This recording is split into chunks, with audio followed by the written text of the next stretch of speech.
Hello guys, welcome back to my channel. My name is Roxanne. If it's your first time here, then welcome. Given that Mother's Day is fast approaching, I thought that I would take some time to do a video and talk about some books that remind me of my mom for different reasons. And yeah, I just thought it'd be a cute little way to talk about her and remember her and talk about some books that I really enjoy also. The first book is, to probably no surprise, is Harry Potter. I should really probably pick up Harry Potter and the Prisoner of Azkaban. That's the first Harry Potter book that she bought me. We were actually at this it's a discount clothing store called Ross, and sometimes they have some books, and I had watched the first movie and really loved it. I love anything to do with sort of magic and witchcraft, and so I saw in their shelves that there was a Harry Potter book. I had no idea at that time that it was a series, or that the book that I was picking up wasn't the one that sort of corresponded with the movie that I had watched, but she got it for me and I read it and I fell absolutely in love with it. And that's when I noticed that on the side are the numbers, year 1, 2, 3, etc. So I read Harry Potter and the Prisoner of Azkaban, fell in love with it, and had to get the rest of them. And she I think with the exception of maybe 1 or 2 books, she bought all of them for me, and so I love her dearly for that, obviously, because they're my favorite book series in the world. But also a very specific story about this, and I've talked about this in my channel before, but I had a neighbor who, I had no idea that she did this, but my mom told me one time that she came to our house. She felt the need to try and convince my mother to not let me read Harry Potter. And my mom, being the awesome woman that she was, said, my daughter is smarter than that. She knows that she can't, as much as she may want to, she can't pick up a stick, wave it, and sort of do magic. She knows that magic isn't real in the way that you sort of want to make it be a bad thing from these books. And you know, she's essentially smart enough to know right from wrong and fact from fiction. And the fact that she always defended my reading, especially something that she knew that I loved so much, is priceless to me.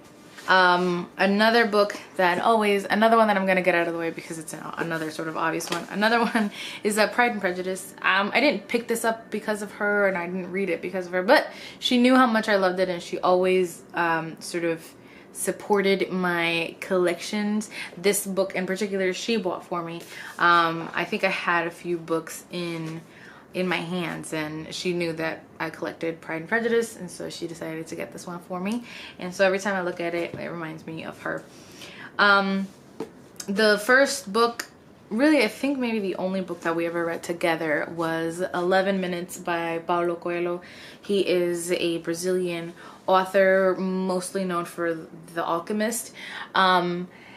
And so this book was recommended to me by a cousin of mine, and I thought that my mom would enjoy it, and so I bought an English copy for myself and a Spanish copy for her, and we read it together, and we both really loved it. I haven't read it since. I don't know if I would love it as much if I read it now. It's about a sex worker it's about actually a woman who is kidnapped from Brazil and is turned against her will into a sex worker. So I'm always skeptical now of when men write such stories. So, but I mean, I always think about her when I see it.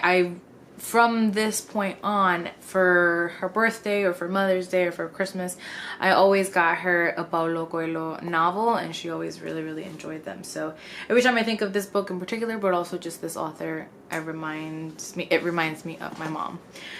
One of my favorite books of all time is When I Was Puerto Rican by Esmeralda Santiago. Part of the reason why I love this book so much is because my mom always recommended it to me. She read it, it's kind of like it's almost, I think, mandated reading in Puerto Rico, but I'm not sure. But she definitely had to read it for school in Puerto Rico. And when she saw that I was picking it up, she was like, oh, I really think you're gonna like it. And I did. Obviously, I loved it. It's one of my favorite books of all time. And part of the reason why I love it so much is because no one's been able to get the sort of essence and spirit that I feel when I think about Puerto Rico on a book, as well as Esmeralda Santiago. But also her childhood reminds me so much of all of the stories that my mom always told me. And it was like seeing my mom's childhood, many aspects of my mom's childhood, in book form, which obviously I love and is my favorite medium. And so it holds a very special place in my heart, because when I read it, it's like seeing so many things that my mom always told me about, sort of seeing them come to life again in the pages of the story. So I love that very much. And then last but not least is the behemoth that is Don Quixote. It's got dust on it.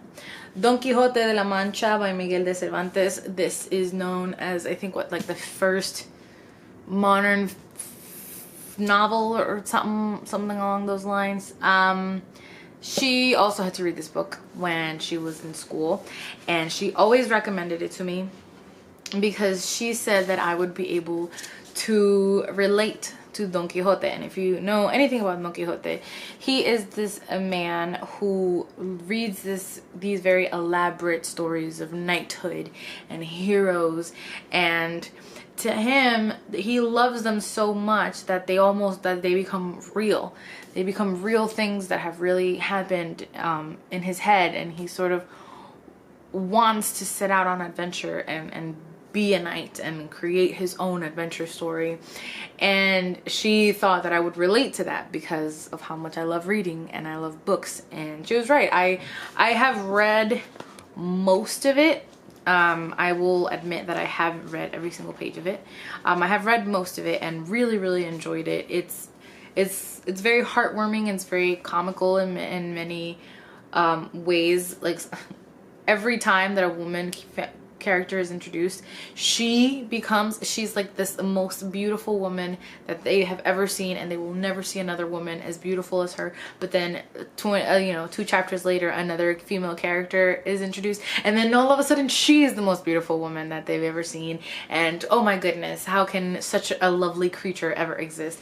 So it's really funny. I did get the audio for this, and hopefully I can get back into it and finish it. But it's also the very last book that she gifted me, and so it's a little beat up, but I treasure it with everything that I have. And yeah, Don Quixote is the last but not least book that reminds me of my mom. Yes. So Don Quixote is the best-selling single volume book of all time. So most people would think, oh, it's probably the Bible or something by maybe... I thought it was. Well, it is, but the Bible has many books. You see, so those are considered volumes. Oh, gotcha. So Don Quixote is this best-selling single volume book of all time with over 500 million sales, I guess, since its publishing in 1605. Yeah, I would love to have like a really nice edition, which we have in the store, mostly just because it's such an important book that I kind of really want a really nice copy. I will never get rid of this one, obviously, because it's the one my mom got me, but it'd be nice to have like a really nice sort of display edition as well. And maybe also maybe I should just get one that can be the one that I read and sort of whose spine I can crack and all of that, because this one, like I said, is already a little bit beat up.